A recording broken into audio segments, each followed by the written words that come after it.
Income tax return भरने वालों के लिए अच्छी और राहत भरी खबर आई है। आयकर विभाग ने आईटी रिटर्न भरने की तारीख अभी बढ़ा दी है। ज़्यादा डिटेल के चलते हैं, हमारे संवाददाता आलोक प्रियदर्शी जुड़े हुए हैं। आलोक, बताएं।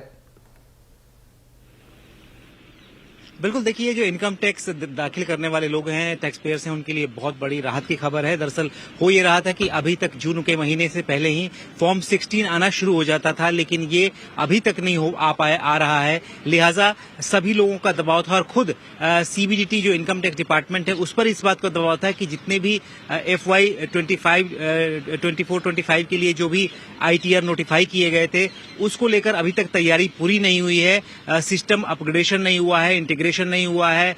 तो ऐसे में किस तरह से लोग अपना रिटर्न 31 जुलाई तक भर पाएंगे, ये दबाव था। और लिहाजा इसी वजह से इनकम टैक्स डिपार्टमेंट ने ये कहा है कि जो due date income tax return भरने की 31 जुलाई होती थी उसको हम बढ़ाकर 15 सितंबर तक कर रहे हैं, यानी कि 15 सितंबर तक आप अपना इनकम टैक्स रिटर्न आराम से भर सकते हैं। इसके अलावा डिपार्टमेंट ने यह भी कहा है कि चूंकि जो क्रेडिट होता है, जो कि टैक्स रिफंड में क्रेडिट होता है, वो भी अभी तक नहीं आ पा रहा था, जो कि 31 मई तक आ जाता था, वो भी अब जून में आने की संभावना है। लिहाजा इस वजह से भी इनकम टैक्स रिटर्न दाखिल करने की जो ड्यू डेट है उसको डिले किया है। तो कुल मिलाकर ये एक तरह से जो 31 जुलाई का डेडलाइन होता था इनकम टैक्स रिटर्न भरने के लिए, उसको अब बढ़ाकर 15 सितंबर तक कर दिया गया है। जाहिर सी बात है, जो अलग अलग ग्रुप्स और इनकम टैक्स प्रोफेशनल्स और टैक्स पेयर्स की तरफ से जो दिक्कतों का सामना करना पड़ रहा था, तमाम यूटिलिटीज और इनकम टैक्स के जितने भी जो बड़े बदलाव हुए हैं ITRs में, उसको देखते हुए इनकम टैक्स डिपार्टमेंट ने ये फैसला लिया है। बहुत बहुत शुक्रिया आलोक। बढ़ते हैं आगे। देश में वक्त से पहले मानसून की दस्तक हुई और अब मौसम विभाग ने बारिश को लेकर अनुमान भी बदल दिया है। मौसम विभाग ने अब सामान्य से ज़्यादा बारिश का अनुमान दिया है। क्या होगा इसका असर और किस किस राज्य में होगी ज़रूरत से ज़्यादा बारिश, इस पर मौसम विभाग के DG M महापात्रा से बात की हमारे संवाददाता असीम मनचंदा ने। सर, ये दूसरा लॉन्ग पीरियड एवरेज रेनफॉल आपने जारी किया है कि 106% रहेगा, तो उसका क्या माना जाए कि अबव नॉर्मल रहेगा? पहला चरण में जो हम पूर्वानुमान दिए थे तब हम 105% बोला था, अभी हम 106% कर रहे हैं। इसका मतलब है कि हम रिटरेट कर रहे हैं कि इस बार मानसून सीजन पे भारतवर्ष के लिए खुशखबरी है और एबव नॉर्मल रेनफॉल होने का संभावना है। और क्वांटिटेटिवली ये 106% ±4% लॉन्ग पीरियड एवरेज का होगा। लॉन्ग पीरियड एवरेज का मतलब होता है कि देश में 87 सेंटीमीटर रेनफॉल होता है 1 जून से 30 सितंबर टोटल रेनफॉल। इसका 106% बारिश इस बार होने का संभावना दिखाई दे रहा है। सर, डिस्ट्रीब्यूशन हम कैसा देख रहे हैं? कहाँ ज्यादा सेंट्रल एरिया में या कोर मानसून की जोन कौन सी रहेगी? डिस्ट्रीब्यूशन की बात करें तो यूनिफॉर्म डिस्ट्रीब्यूशन दिखाई दे रहा है। Normal to above normal rainfall most parts में होगा except north eastern states, Ladakh and adjoining areas north east India और some isolated pockets in extreme south India. और स्पेशली सेंट्रल इंडिया, जो कि हम मानसून कोर जोन बोलते हैं, जो कि ऐसा रीजन है जहां एग्रीकल्चर रेनफॉल के ऊपर ज्यादा डिपेंड करते हैं, यानी रेनफेड एरिया है ये, वहां भी बारिश एबव नॉर्मल रेनफॉल होने का संभावना दिखाई दे रहा है। और जो प्रोबेबिलिस्टिक फोरकास्ट आज दिया गया, यह भी हाई प्रोबेबिलिटी दिखाई दे रहा है कि वहां एबव नॉर्मल रेनफॉल होगा। वो एरिया है गुजरात और राजस्थान से शुरू करके महाराष्ट्र तक, इस तरफ राइट में ओडिशा और adjoining areas of Chhattisgarh. Sir, कोई ऐसे राज्य जहां पर एक्सेसिव रेनफॉल भी देखने को मिले, फ्लड या वाटर लॉगिंग की सिचुएशन? जी, ये रीजन यही सेंट्रल कोर जोन जो मैं आपको बताया, इसमें ज्यादा बारिश होने का संभावना है। यानी upper Mahanadi, lower Mahanadi catchment, Vamsadhara Rushikulya catchment and Godavari catchment and Krishna catchment आप देखेंगे। इस तरफ वेस्ट में जो ईस्टवर्ड रनिंग रिवर से कोंकण कोस्ट से, वहां से भी ज्यादा बारिश होने का संभावना।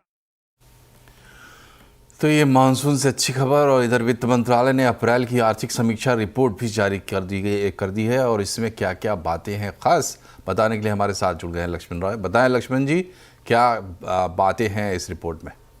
देखिए, इस आर्थिक समीक्षा रिपोर्ट जो अप्रैल महीने के आधार पर जारी की गई, उसमें दो बड़ी बातें हैं। पहली बात तो ये कि अंतर्राष्ट्रीय स्तर पर चुनौतियां हैं, लेकिन उन चुनौतियों के बावजूद घरेलू स्तर पर हमारे फंडामेंटल काफी ज्यादा मजबूत हैं और हमें किसी भी तरह की चिंता करने की जरूरत नहीं है। यहां तक कहा गया कि हमारे फंडामेंटल इतने ज्यादा मजबूत हैं कि आर्थिक सर्वे में 6.3% से लेकर 6.8% जो ग्रोथ का अनुमान दिया गया है, उसमें हम लोग ऊपरी हिस्से की तरफ ग्रोथ को हासिल करता हुआ दिखेंगे, यानी 6.8 के आसपास ग्रोथ हम हासिल कर सकते हैं। अब आप पूछेंगे वित्त मंत्रालय को भरोसा आ कहां से रहा है, तो भरोसा आने के पीछे दो तीन बड़ी वजह है। पहली बड़ी वजह यह है कि कंजम्पशन काफी ज्यादा बढ़ रहा है, यानी लोग खरीदारी काफी ज्यादा कर रहे हैं, खपत काफी ज्यादा बढ़ रही है और यह खपत प्राइवेट सेक्टर की तरफ से बढ़ रही है। और उसमें भी सबसे खुशी इस वित्त मंत्रालय की इस बात को लेकर के है कि ग्रामीण इलाकों से खपत काफी ज्यादा बढ़ रही है। दूसरी चीज कि महंगाई के मोर्चे पर काफी ज्यादा राहत मिल चुकी है और जो अलग अलग फैक्टर हैं उसके हिसाब से वित्त मंत्रालय का अनुमान यह है कि महंगाई आने वाले दिनों में भी काबू में रहेगी और जहां तक और भी ज्यादा कम हो सकती है। तीसरी चीज कि रिजर्व बैंक की तरफ से ब्याज दरों में जो कटौती की गई है उसकी वजह से स्थिति और ज्यादा सामान्य हो रहे हैं और आप देखिए टैक्स कलेक्शन भी काफी ज्यादा बढ़ रहे हैं। तो ये सब चीजें वित्त मंत्रालय को मजबूती प्रदान कर रहा है कहने में कि हमारे फंडामेंटल काफी मजबूत है। अंतर्राष्ट्रीय स्तर पर चुनौतियां हैं तो एक्सपोर्ट में थोड़ी बहुत नरमी देखने को मिलेगी, वो भी मर्केंटाइज एक्सपोर्ट पर, यानी जो गुड्स एक्सपोर्ट करते हैं, लेकिन सर्विस एक्सपोर्ट हमारा काफी ज्यादा अच्छा रहने वाला है, अभी भी अच्छा रहा है। यह वित्त मंत्रालय ने अपने आर्थिक समीक्षा रिपोर्ट में कही है।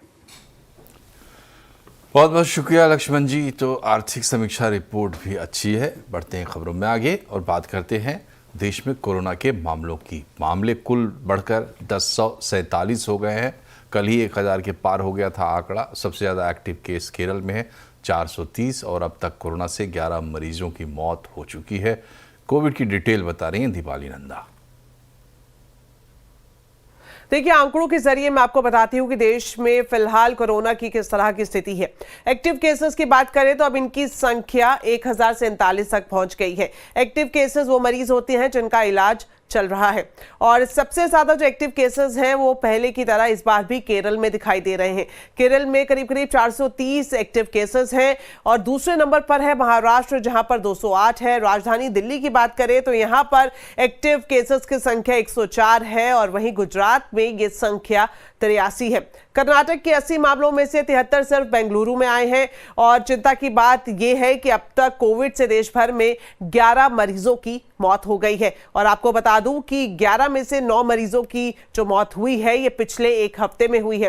बीते 24 घंटे की बात करें तो इस दौरान 3 मौतें हुई हैं, जिनमें जयपुर के 2 मरीज भी शामिल हैं। फिलहाल आईसीएमआर का ये कहना है कि करीब करीब 4 अलग अलग तरह के वेरिएंट है जो इस वक्त देश में सक्रिय है। पहला वेरिएंट है LF.7, दूसरा वेरिएंट है XFG, तीसरा वेरिएंट है JN.1 और चौथा वेरिएंट है NB.1.8.1। तो ये जो अलग अलग वेरिएंट हैं वो फिलहाल देश में सक्रिय हैं। पूरे फैक्टर्स को स्टडी कर रहा है आईसीएमआर। जो स्वास्थ्य मंत्रालय है वो भी लगातार मॉनिटरिंग कर रहा है, राज्यों के संपर्क में है और पर्याप्त निर्देश भी स्वास्थ्य मंत्रालय की तरफ से खासतौर पर ऐसे राज्यों को दिए जा रहे हैं जहां पर यह संख्या काफी ज्यादा है। ओवरऑल स्वास्थ्य मंत्रालय की वजह से की तरफ से भी ये बयान सामने आ रहा है कि देश में चिंता की बात नहीं है और वहीं आईसीएमआर का ये कहना है कि ये जो अलग अलग वेरिएंट हैं ये उतने ज्यादा घातक नहीं है जितने की पहले वेरिएंट थे। तो फिलहाल जो सिचुएशन है वो अंडर कंट्रोल है। प्रधानमंत्री नरेंद्र मोदी के गुजरात दौरे का आज दूसरा दिन है। उन्होंने गांधीनगर में 2 किलोमीटर लंबा रोड शो किया। इसके बाद गांधीनगर में गुजरात की शहरी विकास यात्रा के 20 साल पूरे होने के जश्न में हिस्सा लिया। शहरी विकास वर्ष 2025 की शुरुआत की। प्रधानमंत्री ने गुजरात के लिए 5,536 करोड़ रुपए की परियोजनाओं का उद्घाटन भी किया। गांधीनगर में पीएम मोदी ने भारतीय अर्थव्यवस्था को लेकर बड़ी बातें कही। उन्होंने कहा कि हमने जापान को भी पीछे छोड़ दिया है और अब दुनिया की चौथी बड़ी इकोनॉमी बन गए हैं। अब तीसरी इकोनॉमी बनने का दबाव है। आज देश इंतजार करने के लिए तैयार है। साथियों, हम आज दुनिया की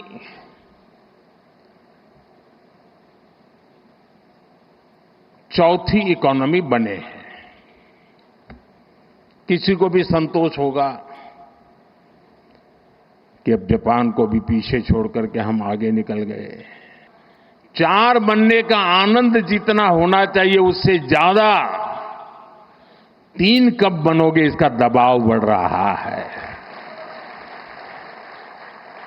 अब देश इंतजार करने को तैयार नहीं है, और अगर कोई ने इंतजार करने के लिए कहा तो पीछे से नारा आता है, मोदी है तो मुमकिन है। एक तो हमारा लक्ष्य है 2047 हिंदुस्तान विकसित होना ही चाहिए, नो कॉम्प्रोमाइज। आजादी के 100 साल हम ऐसे ही नहीं बिताएंगे, आजादी के 100 साल ऐसे मनाएंगे कि दुनिया में विकसित भारत का झंडा फहरता होगा। गांधीनगर में पीएम मोदी ने लोगों से एक बड़ी अपील भी की। प्रधानमंत्री ने लोगों से विदेशी सामान का बहिष्कार करने की अपील की और कहा कि हमें मेड इन इंडिया पर गर्व होना चाहिए। विकसित भारत के लिए विदेशी चीजों का इस्तेमाल नहीं होना चाहिए। अब हम कोई विदेशी चीज का उपयोग नहीं करेंगे। हम गांव-गांव व्यापारियों को शपथ दिलवाएं, व्यापारियों का कितना ही मुनाफा क्यों ना हो, आप विदेशी माल नहीं बेचोगे। लेकिन दुर्भाग्य देखिए, गणेश जी भी विदेश से आ जाते हैं। छोटी आंख वाले गणेश जी आएंगे, गणेश जी की आंख भी नहीं खुल रही है। हमें अपनी ब्रांड पे गर्व होना चाहिए, मेड इन इंडिया पर गर्व होना चाहिए। ऑपरेशन सिंदूर सैन्य बल से नहीं, जनबल से जीतना है दोस्तों, और जनबल आता है मातृभूमि की मिट्टी में पैदा हुई हर पैदावार से आता है। इस मिट्टी की जिसमें सुगंध हो, इस देश के नागरिक के पसीने की जिसमें सुगंध हो, उन चीजों का मैं इस्तेमाल करूंगा। तो प्रधानमंत्री की इस अपील पर व्यापारी क्या सोचते हैं, संवाददाता केतन जोशी ने व्यापारियों से बात की। आइए व्यापारियों से बात करते हैं। प्रधानमंत्री के इस आह्वान को किस तरह से देखते हैं? मैं आज जो प्रधानमंत्री जिस प्रकार से व्यापारियों को जगाने की जो बात की है, तो इस बात को हम सब व्यापारी को समझना पड़ेगा, इसके लिए आंदोलन करना पड़ेगा। हर एक व्यापारी को करना है, छोटी में छोटी चीज विदेश की या चाइना की और दूसरे कंट्री की कोई भी चीज हमें परचेज नहीं करना है और सेल नहीं करना है। आप क्या कहेंगे? मैं भरत सेठ, कैट अहमदाबाद का प्रेसिडेंट, आज आह्वान करता हूं हमारे छोटे व्यापारियों के लिए स्वदेशी आइटम का ही बड़ा सेलिंग करना चाहिए, विदेशी का माल का बहिष्कार करना चाहिए, जो अमेजन से माल आता है उसका भी बहिष्कार करना चाहिए, तो ही हमारे छोटा व्यापारियों तक टिक पाएंगे। छोटे छोटे ट्रेडर्स हैं उनके लिए भी ये हमारा आह्वान है, हमारे छोटे व्यापारियों को बचाने के लिए स्वदेश के काम करना चाहिए। ये स्वदेशी के लिए जो मोदी साहब ने उठाया है वो बहुत बढ़िया है, लेकिन उसके साथ उनको जो ऑफिसर्स है उसके साथ कुछ करना पड़े, कि उसको सलाह देनी चाहिए कि भाई इजी रहे व्यापार करने को, सबको इजी रहे, ऐसा कुछ करना। ऑफिसर के वहां अटक जाता है मामला, वहां ही अटक जाता है, सब व्यापार बड़ा करना मांगता है और अटक जाते हैं। लेकिन यहाँ का माल बेचना है तो ऑफिसरों को भी जरूर समझना पड़ेगा। तो भारत के व्यापारी तैयार है, बशर्ते इतना कि जो अधिकारी है वहां पर जो कई सारे काम अटक जाते हैं उसमें भी तेजी लाया जाए। केतन जोशी, अहमदाबाद। और अब बात करते हैं बाजार की। सेंसेक्स एक्सपायरी के दिन बाजार में उतार चढ़ाव रहा और उतार चढ़ाव के बीच सेंसेक्स निफ्टी में गिरावट रही। सेंसेक्स 625 पॉइंट गिरा, निफ्टी 175 पॉइंट फिसल कर बंद हुआ। हालांकि मिड कैप स्मॉल कैप शेयरों में हल्की बढ़त भी देखने को मिली। आज के बाजार में डिफेंस शेयरों में अच्छी खासी खरीदारी रही। इसके अलावा बाकी स्टॉक्स का क्या अपडेट है, बता रही है कंचन नौटियाल। तो डेफिनेटली हफ्ते के दूसरे कारोबारी दिन आज बाजार में हमें काफी ज्यादा उतार चढ़ाव देखने को मिला। इसके पीछे के कई सारे की रीजंस है। देखिए, ग्लोबल मार्केट एक दिन की छुट्टी के बाद आज खुले हैं, उसका इंपैक्ट भी हमें देखने को मिला है। न्यूज काफी ज्यादा बनी हुई थी, रिजल्ट्स का इंपैक्ट हमें देखने को मिला और आज के ट्रेडिंग सेशन में हमने कई सारी ब्लॉक डील्स होती हुई भी दिखाई दी है, जिसका इंपैक्ट सीधा सीधा मार्केट में आता हुआ दिखाई दिया। लेकिन क्लोज होते होते मार्केट में एक रिकवरी के सिग्नल्स दिखाई दिए हैं। अब बात कर लेते हैं कि स्टॉक स्पेसिफिक एक्शन आज के सत्र में किस तरीके का रहा है। सबसे पहले बात करें निफ्टी के बढ़ने वाले शेयर्स की, तो जियो फाइनेंशियल सर्विस यहाँ पे ब्रोकरेज का जो स्टांस है वो भी पॉजिटिव बना हुआ है। करीब करीब यहाँ पे 0.25% की तेजी देखने को मिली है। इंडसइंड बैंक यहाँ पे वापस से बाइंग आती हुई नजर आई है, करीबन 3% की तेजी यहाँ पे। ट्रेंड में करीबन 1% का इजाफा। और बात करी जाए अडानी पोर्ट्स की, तो ये भी करीबन 0.5% की मजबूती के साथ आज के सत्र में बंद हुए हैं। लूजिंग पॉकेट की बात कर लेते हैं। देखिए, अल्ट्राटेक सीमेंट में करीबन 2.5% का डाउनसाइड देखने को मिल रहा है। मॉनसून आ गया है, मॉनसून के बाद जैसे कि मैंने आपको कल भी बताया था कि जो सीमेंट पैक है वहां पे थोड़ी सी जो ग्रोथ है वो स्लगिश होती हुई दिखाई दे रही है। जेएसडब्ल्यू स्टील यहाँ पे करीबन हमें 2% का डाउनसाइड देखने को मिला है। आईटीसी होटल्स की आईटीसी की बात करी जाए तो 2% का डाउनसाइड यहाँ पे, और टाटा मोटर्स भी करीबन 2% की कमजोरी के साथ आज के सत्र में बंद हुए हैं। इस टाइम पे बात कर लेते हैं मिड कैप के बढ़ने वाले शेयर्स की। यहाँ पे सबसे पहला नाम आता है सुप्रीम इंडस्ट्रीज का। यहाँ पे करीब करीब 4% का हमें इजाफा आता हुआ दिखाई दिया है। कॉनकॉर में 4% की तेजी देखने को मिली है लगभग।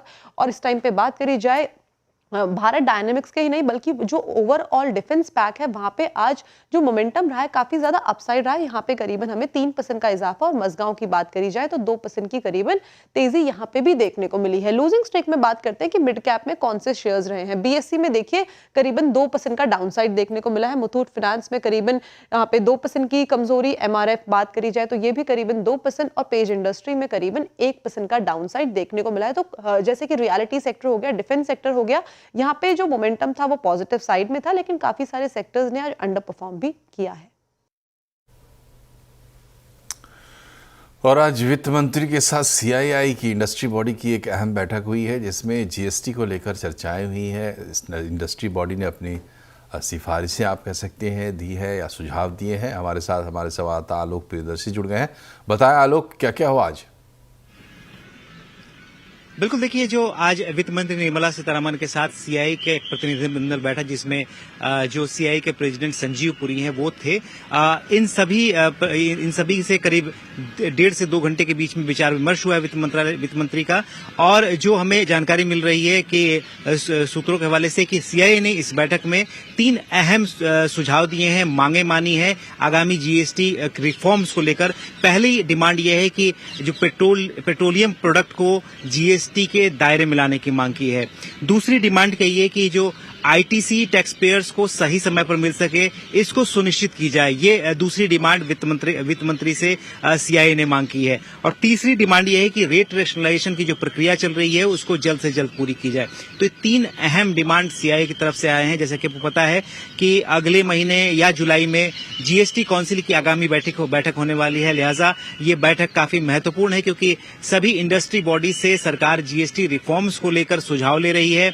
आने वाले दिनों में हो सकता है कि दूसरी इंडस्ट्री बॉडीज के साथ भी सुझाव लेगी, और सीआईआई की आज अपनी सुझाव दे चुकी है। लिहाजा अब देखना होगा कि जो group of ministers rate rationalisation पर, और साथ ही साथ जो दूसरे ग्रुप ऑफ मिनिस्टर्स है वो कब तक अपना सुझाव रिकमेंडेशन जीएसटी काउंसिल को भेजते हैं, और उसके बाद जब जीएसटी काउंसिल की बैठक होगी तो किन किन सुझावों को जीएसटी काउंसिल पर अंतिम मुहर लगेगी, ये देखना होगा। कुल मिलाकर जीएसटी काउंसिल को लेकर जो तैयारियां चल रही हैं उसमें एक अहम बैठक सीआईआई की तरफ से जो सुझाव दिए गए हैं।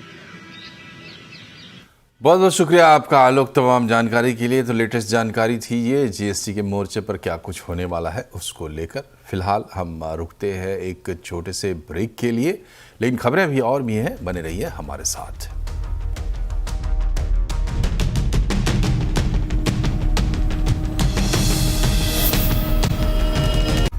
ब्रेक के बाद एक बार फिर से आपका स्वागत है। जम्मू कश्मीर में एक बार फिर से पर्यटक वापस आए, इसके लिए मुख्यमंत्री उमर अब्दुल्ला ने आज पहलगाम में कैबिनेट की बैठक की। पहलगाम की बैसन वैली में 22 अप्रैल को आतंकियों ने बड़ा हमला किया था।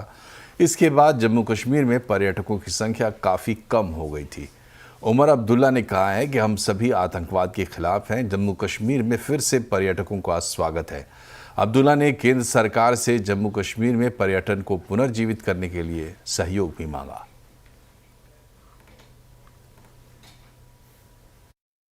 कश्मीर में तरक्की का जो एजेंडा है, जम्मू कश्मीर की खुशहाली का जो एजेंडा है, जम्मू कश्मीर के लोगों का की जो नुमाइंदगी करने का जो हमारा एजेंडा है, वो रुकेगा नहीं। इस मीटिंग के हवाले से हम कश्मीर के लोगों को और खासकर पहलगाम के लोगों को, जो उनका रवैया रहा, जो उनकी बहादुरी रही, जो उन्होंने एक आवाज में आके तशद्दुद और खून खराबे के खिलाफ अपनी आवाज बुलंद की, उसका शुक्रिया करने के लिए और उसको सलाम करने के लिए।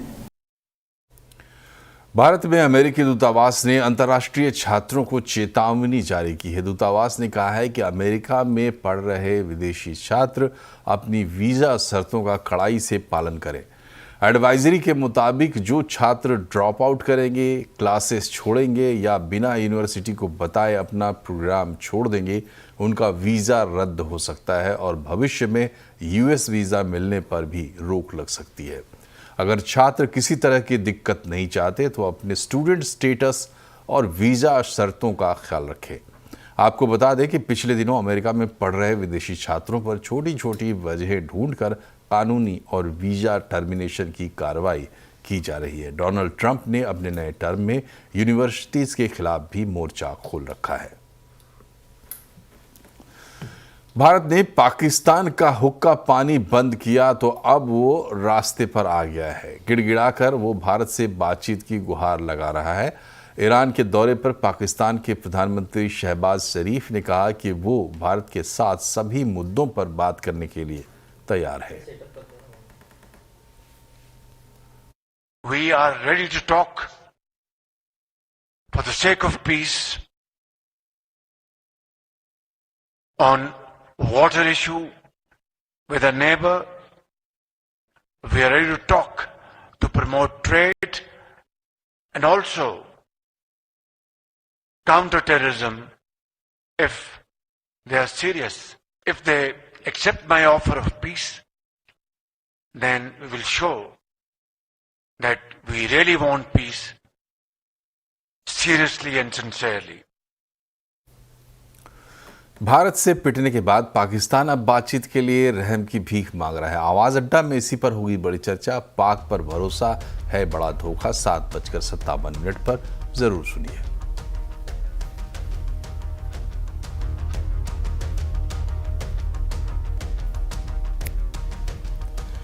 आईपीएल सीजन 18 का फाइनल मैच 3 जून को अहमदाबाद के नरेंद्र मोदी स्टेडियम में खेला जाएगा और क्लोजिंग सेरेमनी में ऑपरेशन सिंदूर के लिए सेना के पराक्रम को सलामी दी जाएगी। बीसीसीआई ने 3 जून को अहमदाबाद में होने वाले फाइनल मुकाबले में तीनों सेना प्रमुखों को आमंत्रित किया है। बीसीसीआई ने वीर नायकों को सम्मानित करने का फैसला किया है।